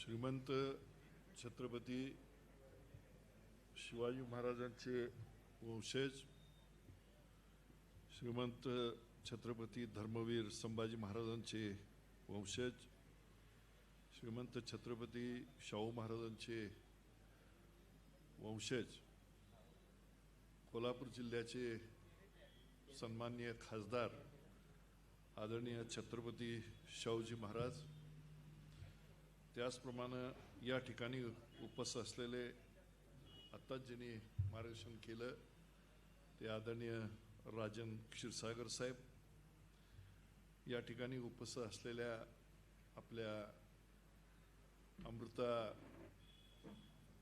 मॅडम, त्याचप्रमाणे या ठिकाणी उपस्थित असलेले जालंधर पाटील, एक सुंदर असं भाषण केलेले गिरीश पोंडेजी, विजयराव देवणे साहेब, सम्राट मोरेजी, शिवाजीराव मगदूम, राजन क्षीरसागर साहेब, विक्रांत पाटील, प्रकाश पाटील, उमेश देशमुख, अनंत पाटील, या ठिकाणी उपस्थित असलेले सर्व या महाराष्ट्रामधून प्रातिनिधिक स्वरूपात आलेले सर्व सन्माननीय शेतकरी, बाधित शेतकऱ्यांचे प्रतिनिधी यांचं आणि या ठिकाणी उपस्थित असलेल्या सर्व शेतकरी माझ्या माता भगिनी आणि शेतकरी बंधूंचं मी हार्दिक असं मनपूर्वक स्वागत करतो. आपला पेशा शेती करणं आहे. शेती करून आपल्या शेतीची सेवा करायची आणि आपला उदरनिर्वाह करायचा. जनावरांची सेवा करायची, दुधाचा धंदा जोपासायचा, हे आपला मूळ व्यवसाय. लांब लांबमध्ये महाराष्ट्रातून जमायचं, निरनिराळ्या गावातून या हॉलमध्ये जमायचं आणि पैसे खर्च करून ह्या ठिकाणी यायचं. कुणी दिलेत काय पैसे प्रवासाला? दिलेत काय? नाही, कुणी दिलेले नाहीत पैसे. मग हे काय आपला धंदा आहे का हो? मला सांगा. आपला उदरनिर्वाहाचा धंदा शेती करणं, दूध व्यवसाय जोपासणं, शेतीपूरक व्यवसाय करणे. मग कोण मेंढी पालन करल, कोण शेळी पालन करल, कोण मत्स्यपालन करल. परंतु या ठिकाणी आज लोक येऊन या ठिकाणी आंदोलन करणं हे काय आपला धंदा नाही. परंतु या ठिकाणी आपल्या अस्तित्वासाठी, आपल्या वाडवडिलांनी आपल्याला कुठली डिग्री आहे का नाही, आपल्याला कुठलं प्रोफेशनल ज्याला आपण एक्सपर्टाईज आहे का नाही, हे काही न बघता आपल्याला आयता व्यवसाय पारंपरिक दिलाय. चाऊर कुळका घालायचा कुणी शिकवलंय का आपल्याला? उपजत शिकलोय आपण ती सगळं. एका बैलाच्या वर येटाक टाकून कडा मारायचं हे आपल्याला कुणी शिकवलंय काय? कड मारायचा आपला धंदाच आहे, आपण पिढी जात शिकत आलो. वलपाड्यावर बसणं, लहानपणी कुळवावर बसणं, हे सगळं आपण करत आलोय. आणि हे सगळं करायचं सोडून इथं येऊन ह्या राज्यकर्त्यांच्याकडं हरपाळा आला काय आणि गोपाळा आला काय, सगळं सारखंच आहे माझ्या मित्रांनो. काय फार काय वेगळं नाही आहे. मी खूप एका सेना अधिकाऱ्याचा मुलगा आहे. माझ्या आई सुद्धा भयंकर कडक होत्या आणि खोटं बोलायचं हे कधी आम्हाला आयुष्यामध्ये कळालं नाही. हे जग किती भ्रष्ट आहे, हे जग किती घाण आहे, हे जग किती मतलबी आहे, हे मला वयाच्या 46व्या वर्षी कळालं, ज्यावेळेला मी आमदार झालो त्यावेळेला.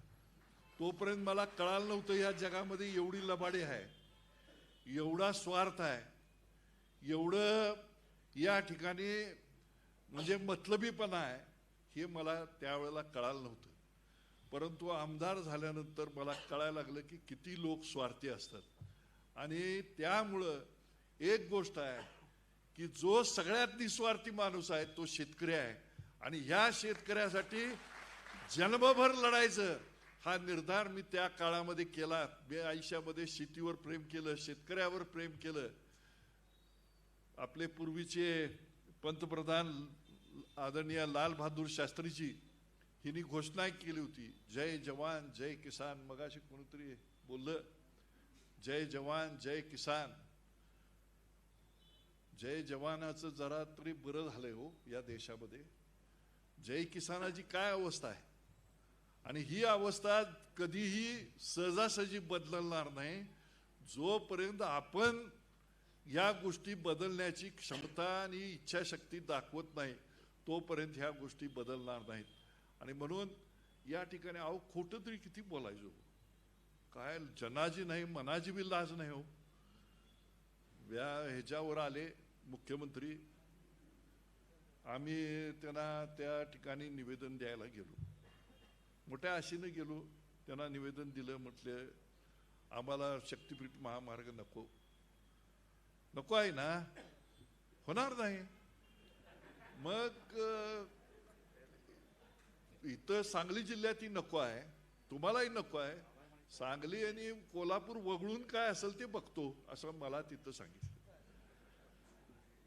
त्यानंतर सम्राट मोरेंनी मोठा पराक्रम केला आणि गारगोटीमध्ये आंदोलन छेडणार म्हणून सांगितल्यावर DSP सकट सगळे जाऊन त्यांना 3 वाजता नजर कैदेत ठेवलं आणि त्यांना सांगितलं की त्या ठिकाणी आंदोलन वगैरे काय करू नका, आम्ही साहेबांच्या कानावर घालतो. आणि तिथंच साहेबांनी घोषणा केली. मी पोंडे साहेबांना लगेच फोन लावला. पोंडे साहेब म्हटलं सम्राटनं केलाय पराक्रम, आपल्या सगळ्यांना उपयोगी पडला आणि आता हे शक्तिपीठ महामार्ग रद्द होणार. अहो जाहीर तिथं सांगितलं. नांदेडमध्ये मगाशी कुणी जाहीर केलं, मगाशी कुणी सांगितलं नांदेडमध्ये हे झालेलं. हा सर, तर त्या नांदेडमध्ये जाहीर केलेले आम्हाला माहित नव्हतं. म्हणजे खोटं बोला खरं रेटून बोला ही एक बरेच वर्ष आम्ही ऐकत होतो. परंतु एवढ्या मोठी माणसं ही एवढं खोटं बोलू शकतात हे खरोखर एक मोठा धडाच आहे. आता या ठिकाणी एवढं मी निश्चितपणानं करेन की आतापर्यंत ज्या लोकांनी जे पोंडे साहेबांनी ठराव मांडले, हे संयोजन केलं, या ठिकाणी आज सगळ्यांना इथं निमंत्रित केलं आणि याला प्रतिसाद देऊन आपणही मोठ्या संख्येनं आपण उपस्थित राहिला, त्याबद्दल मनापासून पोंडे साहेब तुम्हाला तुमच्या सर्व सहकार्यांना मनापासून धन्यवाद देतो. ज्या मार्गदर्शक जे नेते मंडळी आहेत यांनी सुद्धा खूप सुंदर मार्गदर्शन केलं. या ठिकाणी या मार्गदर्शनामधनं बऱ्याच गोष्टी कळाल्या. 86,000 कोटी रुपयेचा हा महामार्ग आहे. 27,000 एकर जमीन ह्याच्यामध्ये जाणार आहे असं म्हटलं जातंय. परंतु जरा त्याच्या पलीकडे जाऊन एक म्हणतात की हा महामार्ग सोडून दुसरं आम्ही मॉल काही बाजूने उभा करणार आहे. तुमचा आमचा मॉल इथं होईल का हो? तुम्हाला आम्हाला मॉल मिळेल उभा करायला? मिळेल का हो? मिळेल नाही. दुसरी गोष्ट मी म्हणतो साहेब, हा मार्ग व्हायला महाराज परवानगी देऊनच टाकूया. ते टोल तेवढा आमच्या नावावर करतात का बघा.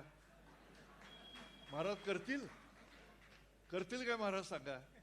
अहो जीव गेला तरी करणार नाहीत. ते सगळं चाललंय ते त्यासाठी चाललंय. मगाशी क्षीरसागर साहेबांनी सांगितलं हे अगदी सत्य आहे माझ्या मित्रांनो. ही जनसामान्यांसाठी वेचलेली माणसं आहेत आणि ह्यांना जसं MRIचं मशीन काय काय रोग आहेत ते निदान करते दाखवते, तशी दृष्टी आदरणीय क्षीरसागर साहेबांच्या सारख्या जाणत्या नेत्यांची आहे, पोंडे साहेबांच्या सारख्या नेत्यांची आहे. आणि म्हणून तुम्ही जे काय प्रस्ताव मांडले ते परत या ठिकाणी त्याला बोलत मी परत ते काय बोलून आपला वेळ घेत नाही. मला संयोजकांनी बोलायची संधी दिली त्याबद्दल मनापासून धन्यवाद देतो. आपल्या सर्वांना ही सुगी चांगली जावो अशी सदिच्छा देतो. सुयश चिंतितो, चांगलं पीक भरपूर निघो, दर चांगला मिळो सगळ्याला एवढी शुभेच्छा देतो. आणि सगळ्या जे काय आज आता ठराव मांडले या सगळ्या ठरावांना पाठिंबा देऊन आपल्या सर्वांचं दर्शन झालं. मला खूप आनंद झाला, खूप समाधान वाटलं, खूप बरं वाटलं. आपण सगळेजण इथंपर्यंत आलात, वेळात वेळ काढून या आंदोलनामध्ये सहभाग घेतला याबद्दल मी आपल्याला मनापासून धन्यवाद देतो. शेतकरी एकजुटीचा, शेतकरी एकजुटीचा. जय हिंद. धन्यवाद. कुणीही उठायचं नाही आहे. सर्वांना विनंती आहे, सर्व शेतकऱ्यांना विनंती आहे. अगदी 12 जिल्ह्यातून या ठिकाणी शेतकरी जमलेले आहेत. आपल्याला एक शपथ घ्यायची आहे या महामार्गाच्या दृष्टीने आणि हा महामार्ग रद्द करण्यासंदर्भात आपल्याला एक शपथ घ्यायची आहे. कुणीही उठायचं नाही आहे. फक्त हात उंच करून आपल्याला एक मूठ आवळायचे आहे आणि माझ्या पाठोपाठ शपथ घ्यायची आहे.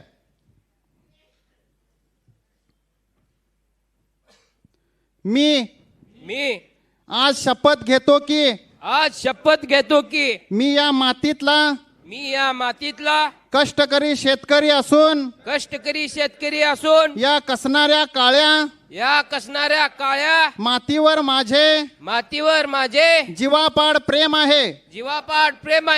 ही जमीन म्हणजे माझी काळी माय माझ्या बापजाद्यांनी वाडवडिलांनी जीवापाड जपली. यापुढेही माझी ही शेत जमीन जपण्यासाठी मी अहोरात्र प्रयत्न करेन. माझ्या वाडवडिलांनी वारसा हक्काने ही जमीन कसण्यासाठी आणि कसण्यासाठी आणि पोट भरण्यासाठी पोट भरण्यासाठी मला दिली आहे. मला दिली आहे. त्याच पद्धतीने हा वारसा आणि ही वडिलार्जित जमीन माझ्या मुलाबाळांकडे सुपूर्द करण्यासाठी मी कटिबद्ध आहे. शक्तिपीठ महामार्गासाठी 1 इंच भर ही जमीन जाऊ देणार नाही. लढा देण्याची शपथ घेत आहे. जय जवान, जय किसान, जय जवान, जय किसान. जमीन आमच्या हक्काची, नाही कुणाच्या बापाची. जमीन आमच्या हक्काची, नाही कुणाच्या बापाची. यानंतर सिद्धनेरलीचे सरपंच दादासाहेब पाटील या ठिकाणी आभार मानण्यासाठी येत आहेत.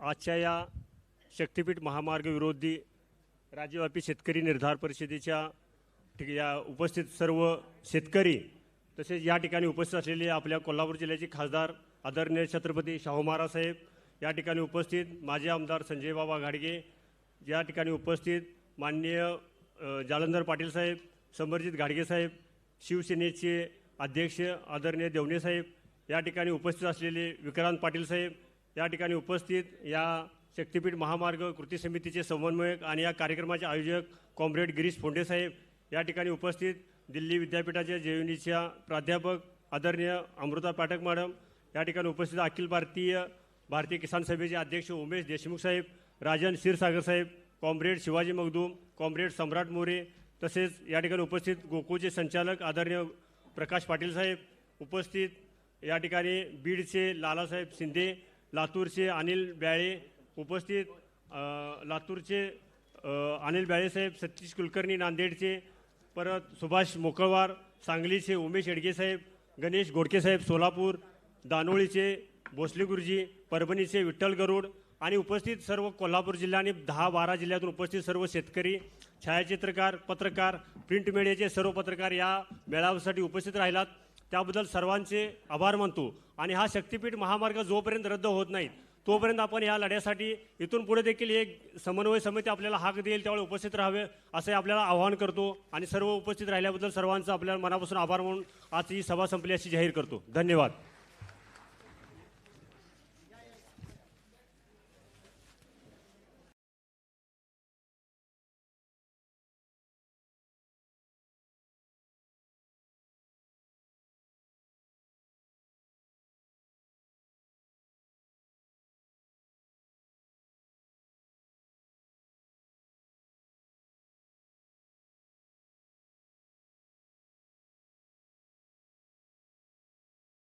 Motorola Edge 50 Pro में pro level Moto AI features भी आते हैं, फ्लैगशिप ग्रेड डिस्प्ले है, प्रो ग्रेड AI कैमरास है. Motorola Edge 50 Fusion segment's most advanced Sony Leitia 700C camera.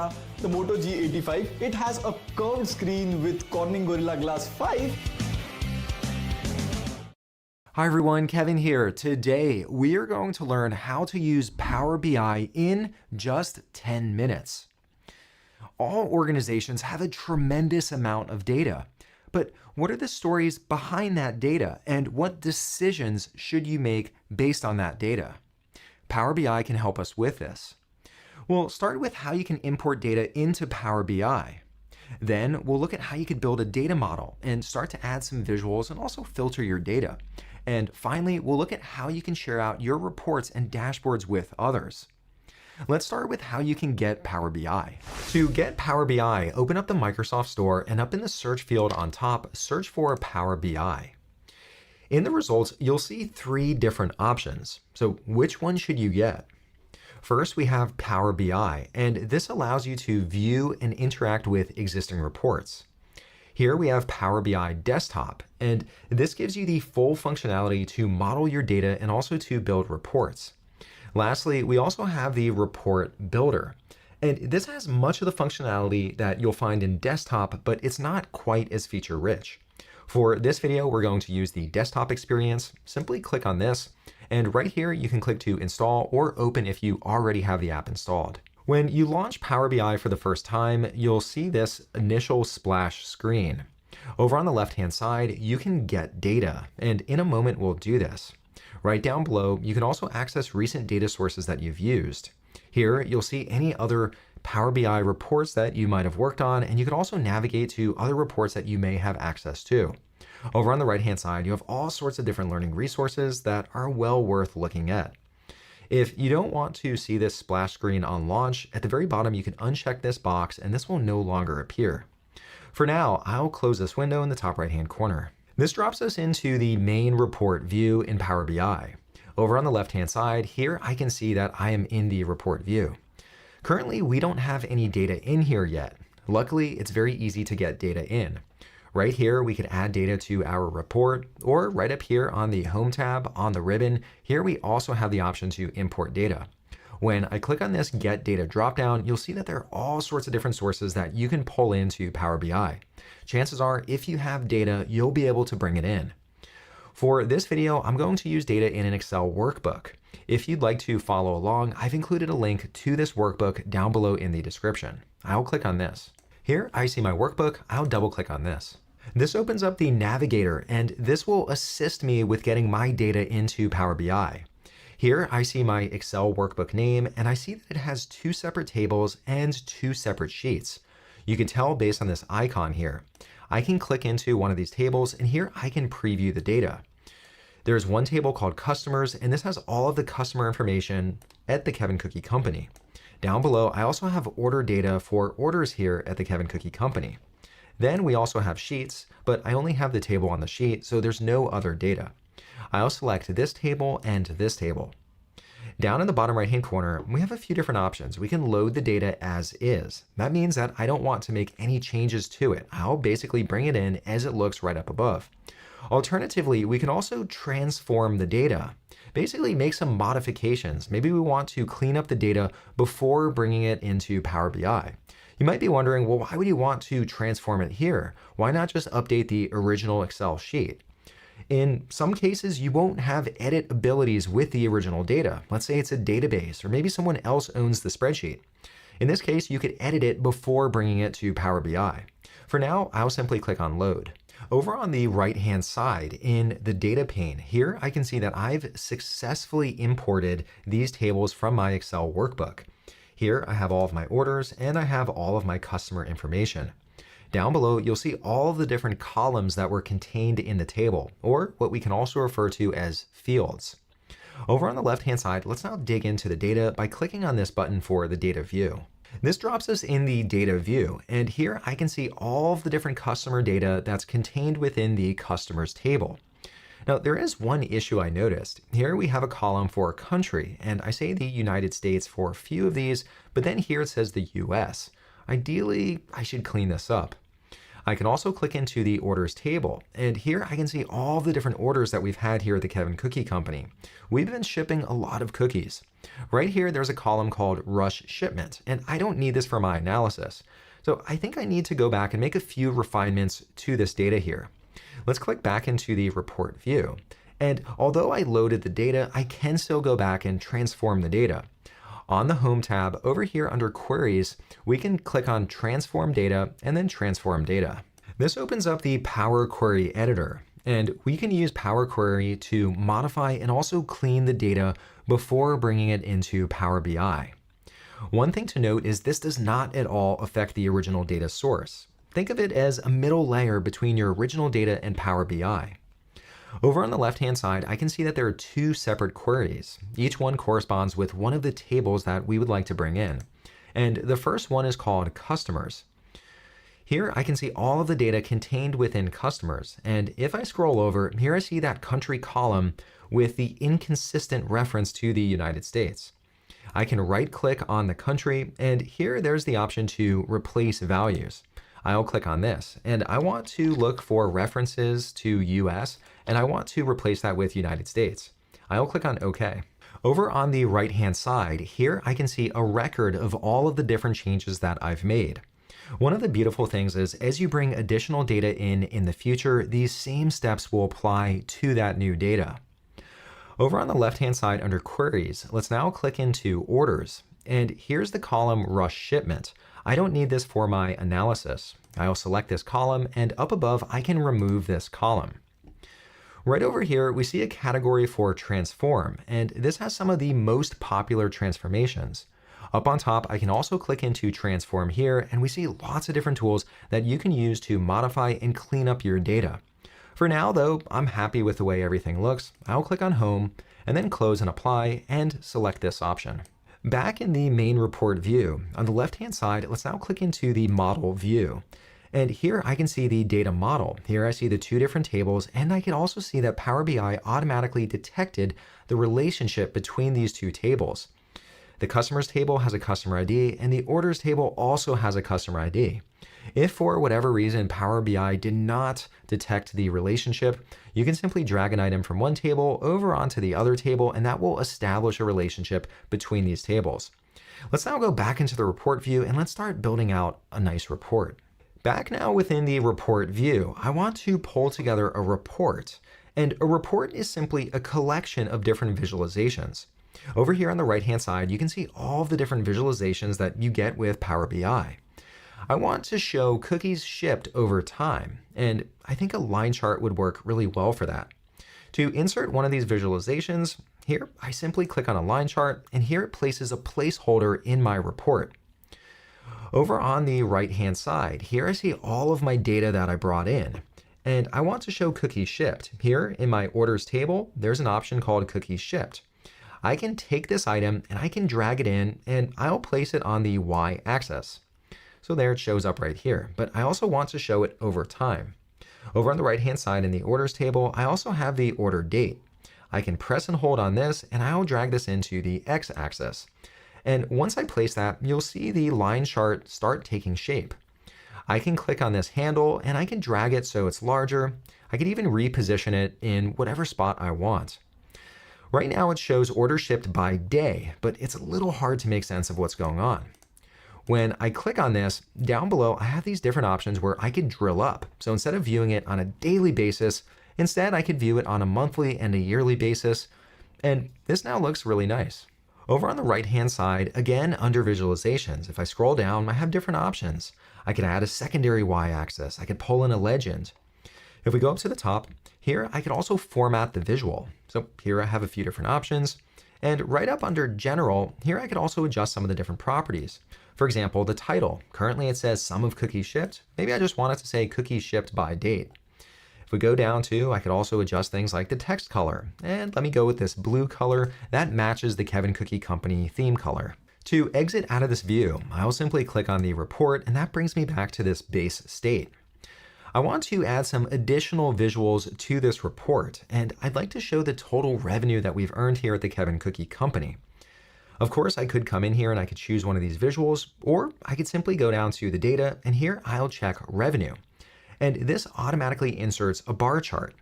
It makes a best guess for what visual would work well, but I can still modify this if I want. Over on the right-hand side, with this visual selected, here I'll select a card. And instead of showing a bar chart, it now shows a total revenue of $6 million. Like I've always said, there's a lot of money in the cookie business. I'd like to include one more visual that shows all of our customers here at the Kevin Cookie Company. Over on the right-hand side, I'll check the box next to customer name. And here it automatically inserts a table visualization. One of the really neat things is I can click on any one of these customer names. So let's say Acme Grocery Stores, and that automatically filters this line chart and this card. Remember, we connected these two separate tables. So here when I choose a customer name, it knows what revenue and also the cookies shipped associated with that customer name. That's pretty cool. I can also press the control key and I can multi-select customers. So let's say I want to see the revenue for these 3 customers. It looks like it was $4 million. To turn off this filter, I simply click on the side of the visualization and it goes away. This report is coming together nicely, but I may want to add some additional pages in the future, maybe for different views of the data. Down below, I could simply double click and I could rename the page that I'm currently on, and I could click on this plus icon to add additional pages. For now though, I'd like to share this out with the team just to start getting some feedback from them. Up on the top ribbon, over on the right-hand side, there's the option to publish. Let's click on that. Before we can publish, we'll need to save changes. I'll click on save. For the destination, I'll select my workspace and then click on select. And look at that success. Right over here, we can now open this on the Power BI web service. And check that out. I now see my report on the Power BI web service. In the top left-hand corner, I can click on the File menu. I can embed this report on a SharePoint site, on a website. I could also generate a QR code that will lead people directly to this page. Up on top, I can also export directly to a PowerPoint. I could even embed live data. I could export a PDF. I could also share it. Here I could type in an email address or copy a link. And over here, I could even place it directly in a Microsoft Teams chat. All right, well, it took slightly longer than 10 minutes, but hopefully that gives you enough to start exploring and building that muscle in this fantastic analytics tool. To watch more videos like this one, please consider subscribing, and I'll see you in the next video.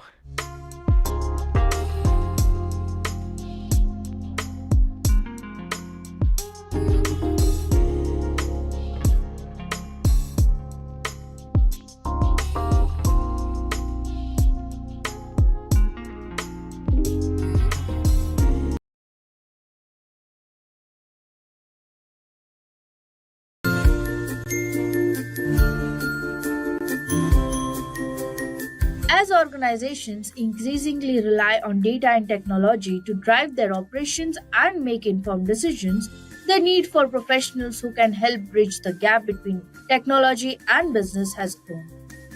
And then there comes the business analyst, who play a crucial role in helping the organization.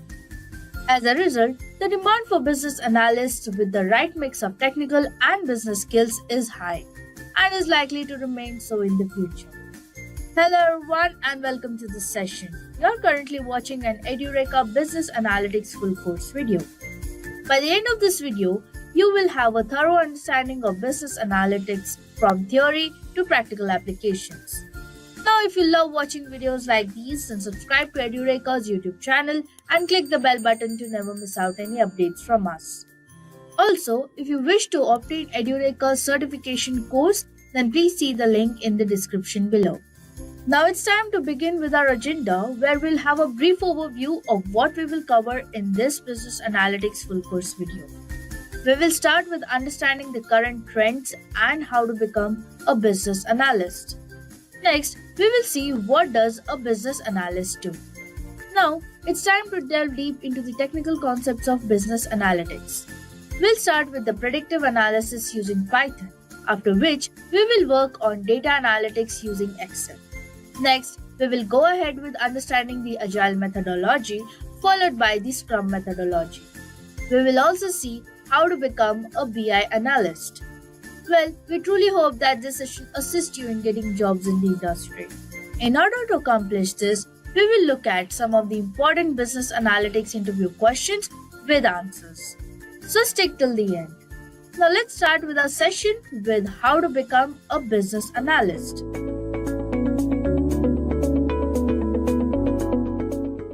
Now, getting started with why become a business analyst. Now, first and foremost aspect of becoming a business analyst is looking for job opportunities. So, when it comes to job opportunities, comes with no surprise that there are ample amount of job opportunities all across the world. But having numbers will always help us, right? So, with that, the first number we're going to consider here is for India, which is around 13,000 vacant jobs, while in US there are about 100,000 vacant jobs. Now this includes both for freshers or even experience. Of course, this data is being taken from LinkedIn and Glassdoor, and similarly, which is known as the Silicon Hub in India, Bangalore itself has around 2,000 vacant jobs merely for business analysts, which includes experienced and entry-level jobs. And Silicon Hub of the world, perhaps California, has around 4,000 vacant jobs. Again, data as taken by LinkedIn and Glassdoor. Now, similarly, your next question with respect to why you should become a business analyst should be salaries. We have got you covered on that basis, as well as an average salary right from entry level to an experienced average in India will earn up to 7 lakh per year. and while in US will earn up to 77,000 per year. Now this again is taken by LinkedIn and Glassdoor. Now with these kinds of aspects and data in your hand, why do you want to wait? Just go ahead and start your preparation. Before that, you'll have hundreds of questions to be answered. Now, do not worry because we have got all your doubts to be solved in this video itself. The next thing that you will have is companies hiring. Definitely, there are ample number of companies hiring from basic entry level to experience level. Now, the companies that are hiring are even in product based and service based. Now, they could be high-end companies such as IBM, Deloitte, Capgemini, Oracle, Accenture, and to any of the startups as well. Now, these are some of the companies that I've mentioned here. There are many more adding on to this list.